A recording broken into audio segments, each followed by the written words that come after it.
तर मला इथे आहे ना कारल्याची भाजी बनवायची होती. त्यासाठी मी जे आहे ना कारला आधी शिजायला लावलेलं होतं पातेल्यामध्ये, आणि इथं कढईमध्ये आहे ना ते शेंगदाणे जे आहे ना भाजून घेत आहे चांगले. त्याच्यानंतर मी भाजून घेतल्यानंतर मी धनं आणि लसूण जो आहे तो भाजून घेतला आहे.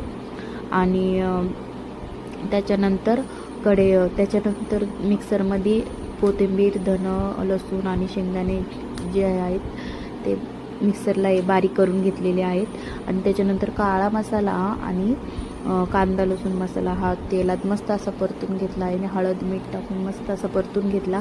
त्याच्यानंतर बारीक केलेला मिक्सरमधला मसाला जो आहे तो मी टाकलेला आहे. त्याच्यानंतर मस्त असं कारले जे आहे ते टाकलेले आहे ना. आता इथं मस्त अशी कारल्याची भाजी जी बनवून मस्त अशी तयार होत आहे.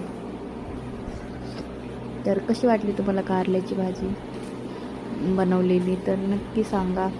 सगळीकडली पद्धत वेगवेगळी असते, गावाकडली इकडली, तर ज्याची त्याची पद्धत वेगळी असते, बस बाकी दुसरं काही नाही.